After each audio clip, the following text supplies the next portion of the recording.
NBC television. America's press conference of World's the air. oldest network television program. An unrehearsed press conference. From NBC News in Washington, this is Meet the Press. Hi, I'm Tim Russert. On February 22nd, 1976, the new director of the Central Intelligence Agency, George Herbert Walker Bush, appeared on Meet the Press. Bush had been on the job just 3 weeks, brought in to try to rehabilitate the agency's tarnished image.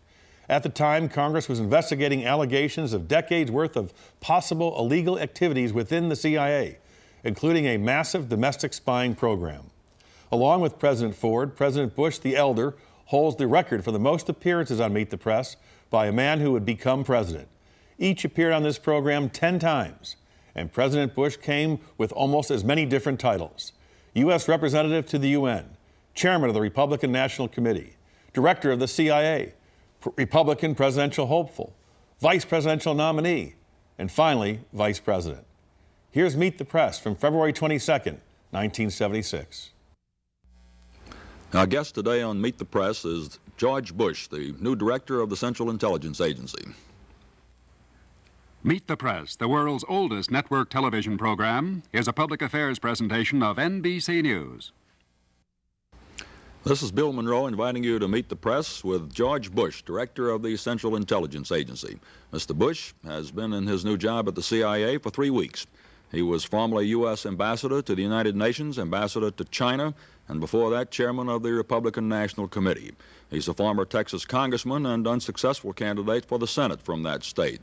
We'll have the first questions now from Ford Rowan of NBC News.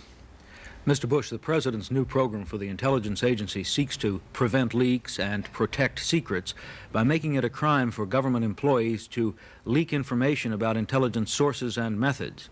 While the legislation would not impose criminal penalties on the news media, a reporter who received leaked information would be an eyewitness to a crime and could be forced to reveal his sources before a grand jury or go to jail. Now, at issue, of course, is whether this new procedure could result in future cover-ups of abuses and crimes by the CIA.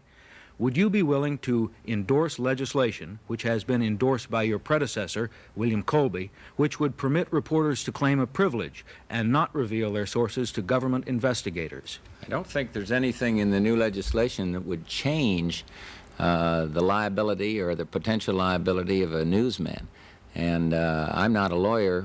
I wish I were in this job. My predecessor was a very able lawyer, and so I would have to consult our own attorneys about that. But I think the point I'd like to make, Mr. Rowan, is that there's no additional exposure for news people because of this proposed legislation or because of the regulations that I am instructed to promulgate under the order.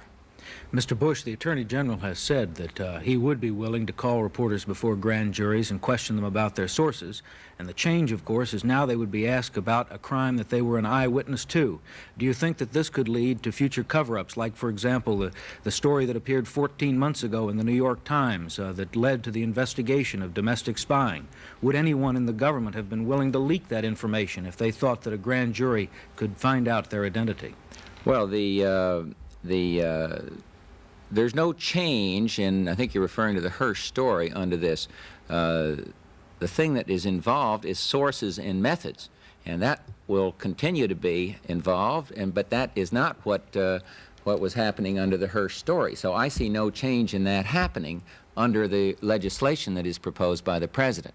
But you see, I think we want to be darn sure the sins of the past are eliminated, but equally sure that this intelligence system can operate with secrecy in the future. That's our objective, fairness, and I think we can do it. Well, Mr. Bush, certainly Operation Chaos, which involved spying on American citizens, was a method, and certainly NSA surveillance of electronic communications of American citizens is a method, and certainly Americans are worried that their government is spying on them. Now, and I think the main thing to remember, Mr. Rowan, as you study that order, is that those things are eliminated under this new proposal. Those things are specifically, by reference, eliminated. Thank you, Mr. Bush. We'll be back with questions from our other panel members in just a minute. Now, back to Meet the Press, an unrehearsed press conference. Here's our moderator, Bill Monroe. Our guest today on Meet the Press is the new director of the CIA, George Bush. In addition to Ford Rowan of NBC News, the other questioners on our panel today are Anthony Lewis of the New York Times, Crosby Noyes of the Washington Star, and Walter Pincus of the Washington Post. We'll continue the questions now with Mr. Lewis. Mr. Bush, before we go on about intelligence, I'm just tempted to ask you a question on a different subject. From your experience as head of our liaison mission in Peking, why did the Chinese invite former President Nixon to go there? You know, I was thinking of that coming over in the car. They do have a thing there they call Friends of China, and it's people from all walks of life. There's no formality to it, but it's an expression used. And my 14 months in China, we heard over and over again that President Nixon was a friend of China. There also is a certain nostalgia connected with the timing of the visit, because it was 4 years ago to this day, or yesterday, I guess, that he went there.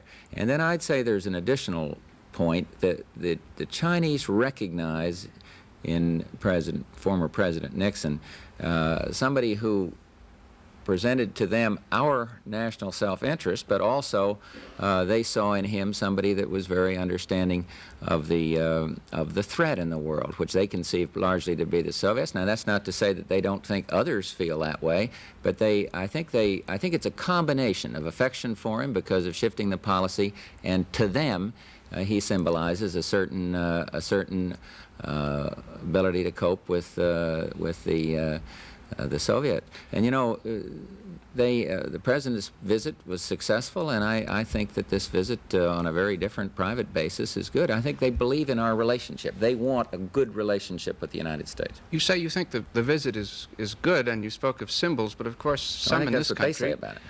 Some in this country may well see a different symbol. He's a president who was disgraced, left office, received a pardon for any and all crimes he may have committed, and accepted the pardon. I mean, do they understand what that means in this country? I don't think that concerns them, because they say, now I'm not saying whether it should or not. Please don't put me down as, I'm just trying to answer a question based on my experience in China. They say Watergate makes no difference. I mean, they actually quote, that could be a direct quote. It's awful close to it. So you see, they aren't dwelling on Watergate. Now, we can argue, and there's plenty of room for opinion, and I have my own personal opinion, which I don't plan to divulge to you, about how I feel about it. But I'm telling you how the Chinese feel about it. Well, I better come back to the subject on which you may have some personal feelings you can divulge. And following up, Mr. Rowan, you said that those things such as the domestic spying had been specifically eliminated in this program. But there are two things about that in the President's program, as I understand it. First of all, there are a lot of exceptions. Certain surveillance is allowed. Corporations may be watched for this purpose or that. Organizations may be infiltrated, all domestically. And the larger question is really what Mr. Rowan was trying to get at, I think. How can you expect people to disclose that kind of wrong, if it does go wrong, if you frighten them not only with this criminal statute, but with this oath that you're asking of them, never to tell a secret, a classified intelligence? It's a very good question. I'd say that most of the recommendations of the Rockefeller Commission have been addressed by this. I could read the list, but it's too long. Physical surveillance, unconsented search, and all these things are addressed. True, there are some exceptions. But I think the main answer to your question, Mr. Lewis, lies in the fact that there is oversight machinery within the executive branch. There will be more oversight machinery within the legislative branch.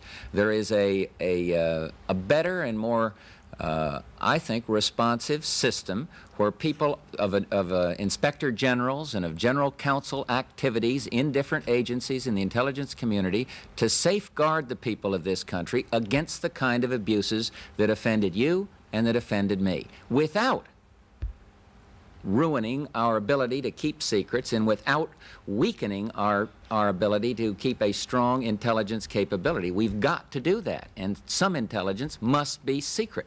Mr. Noyes?